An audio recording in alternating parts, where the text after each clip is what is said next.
On Monday, Bernie Sanders held a town hall on climate change. And on that town hall was maybe one of the most impressive Republicans I have ever seen. So I'm going to show you a few clips here of Republican Mayor Dale Ross. He is the mayor of Georgetown, Texas, where it is the first city in Texas to move to 100% renewable energy. Yes, a Republican mayor moved an entire city to 100% renewable energy. So I'm not even sure if I'm going to have really much commentary for these clips. I have about 4 clips here, but I want more people to see this. So this is really the conservative argument for addressing climate change properly. And it's not something I've really seen before. So for me, it was impressive and something that more people really need to argue. So here's the first clip on Dale Ross talking about how he moved his city to 100% renewable energy. We made our decision based on the facts. We went based on where the facts would be. And so what we wanted to do is achieve 2 things. 1, we wanted to eliminate volatility in the short-term markets. 2, we wanted to have a electricity source that we could mitigate regulatory and governmental risk. And so when you have wind and solar, which are renewables and it's clean energy, there's not a whole lot that the federal government can screw up for you or the state government because there's not a whole lot to regulate. And what we were able to do is we were able to sign contracts for 20 and 25 years that our kilowatt per hour price does not increase over the terms of the 20 and 25-year contract. So if you assume normal inflation at 1.5% to 2%, what are we going to be looking at in 10 years? I think our rates will be considerably lower than those in surrounding communities. Now, I mean, this is so obvious that it's kind of amazing to me that I never really thought to make the argument in this sort of way for conservatives before. Now, my audience generally aren't conservative, so I have no reason to make arguments for them, but this just makes sense. So moving your city, Dale Ross moving his city to 100% renewable energy has allowed him to really deal with this issue based in small government. So this is the city dealing with the issue of energy. Moving it to 100% renewables has now allowed their energy bills to essentially stay steady with inflation for the next 10, 20 years. So, I mean, this is the economic conservative small government argument for addressing climate change. It keeps costs down. It saves people money. It saves business money. So Bernie mentioned this in one of the clips. It may be in one of these clips that I show or not. But if a business wants to find a new city to move or to open up business in, this would be a good place to go. A city where the energy costs are completely predictable because they're based on renewable energy. So just really, I'm sort of speechless because it bothers me. I never really thought about this before, but it's so obvious. So let me show you the second clip here where Dale Ross just talks more about this. What arguments work for this new Republican Party? Yeah, I think the best argument is you have to be a fact-based decision maker. And so I trust the scientists in their field that can land a Mars rover 300 million miles from here versus somebody that really doesn't have any education or expertise in climate change.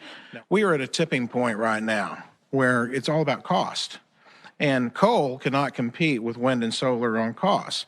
And no matter who says we're going to bring coal jobs back, if you hear that, that's absolutely not true because they're not going to be able to compete in the market, and it's an open market. And so what we're looking at is we're looking at the tremendous job creation in wind and solar and renewables, because you got 3 kinds of renewables. You got wind, solar, and hydro. Hydro's out in Washington State, Oregon State, okay? And so if you look at Texas, we're number 1 in wind, and we're number 5 in solar, and we'll probably be number 1 in solar in a couple of years as well. Takes 3 people to run those 1.7 million solar panels on 1,250 acres. But up in Amarillo, where our wind farm is, there's 97 turbines. And those guys do maintenance day 1, and it takes them 30 days to get to turbine number 97. And the vast majority of the folks up there on that wind farm, they were in the oil patch. And they like this. It's better pay. It's cleaner work. And like a guy told me, he says, hey, I'm 35. I'm going to retire as a technician out here because I really like my work, and it's going to be there, I think, forever. So I remain speechless with this guy. I didn't know these people existed. I mean, I guess this is the real difference between politicians at the federal level and at the local level. When you have, a local Republican mayor that just listens to the people in his community and what they deal with, then you're able to address issues on a much more fact-based in a much more fact-based way. So this is really the one thing that separates him from a lot of Republicans, and that's this mayor actually looks at fact-based solutions. He actually listens to scientists. He actually understands that people that study this issue, that study the climate, likely have better information, better data than, some random conspiracy theorist. So, I mean, again, I guess I'm kind of blown away that this guy is Republican, because it appears he's actually intelligent and listens to facts. But I mean, other issues here. So he brings up how renewable energy costs are better than coal.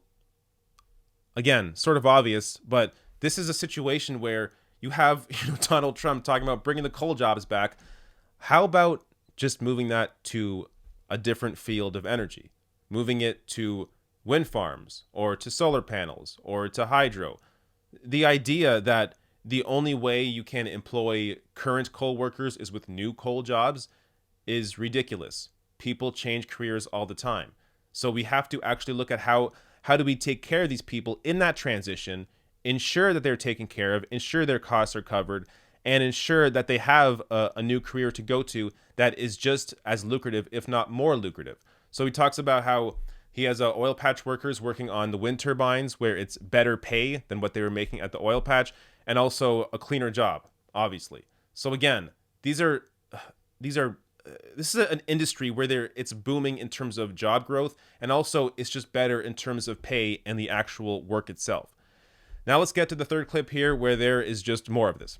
That was tremendous, because the fact of the matter is this: really the cities and the counties are the ones that are tasked with providing electricity and utilities to their citizens. At the state level and federal level, not so much.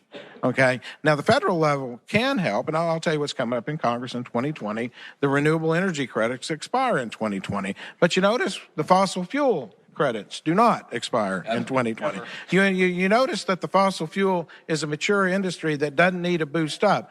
The renewable energy is still a little bit on the young side. If any industry needs, and I'll make this deal, okay, do away with the renewable credits, but do away from the fossil fuels. Let's have a level playing field and see who wins. I love this guy.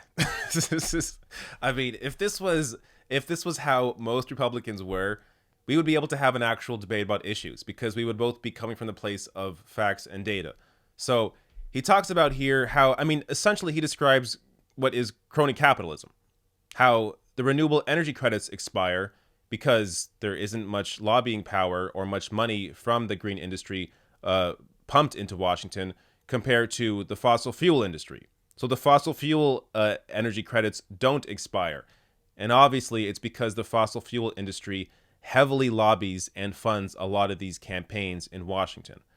So this is crony capitalism 101. And he's aware of it, and he discusses it and exposes it. This is an actual principled conservative who actually cares about keeping costs down and actually looks at the real facts. Now, let's get to the last clip here where, I don't know, there's more. I think we have a duty and obligation to leave the world better than we found it, okay? And I think if you look in the Bible, there's all kinds of points made about being a servant and having a servant's heart. And if I can just change the world just this much before, hopefully, I go northbound, then I think it will be a life well lived. And I think that's what we can expect.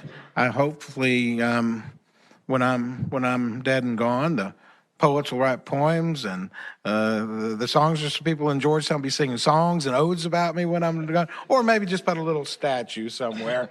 But in all seriousness, it's all about leaving something better than you found it. And I think we're on the path in Georgetown to making that happen. I mean, This guy's just fantastic. So now this is the religious argument for addressing climate change. So before he was talking about the economic argument, the conservative argument, keeping costs down, keeping government small. Now this is the religious argument, looking at the earth as, look, something that if you are religious, you believe that God created the earth, shouldn't you take care of it? Shouldn't you want to leave it in a better shape than how you found it, than how you were born into this life?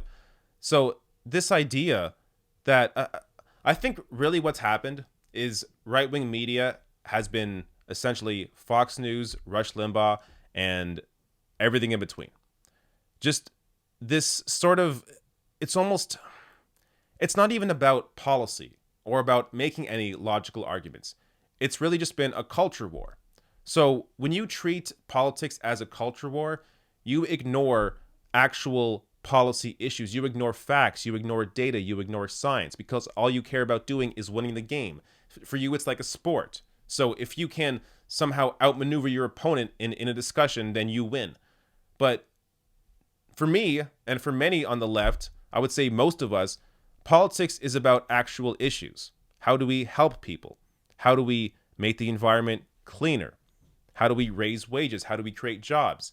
When you treat these issues as actual political issues based in data, based in science, then you come to better solutions. So this conservative, this Republican mayor of Georgetown, Texas, has done that. He's looked at the data, at the science, and he's looked inward at his religious beliefs and how he feels about how he should be able to, or how he should treat the earth. All of this should make sense to any principled conservative. So if you're a conservative out there, or you know somebody who is conservative, share these clips with that person. Watch this and truly try and understand how maybe you lost your way, because this is an actual conservative that is principled in his arguments, and he thinks that we should be taking climate change seriously.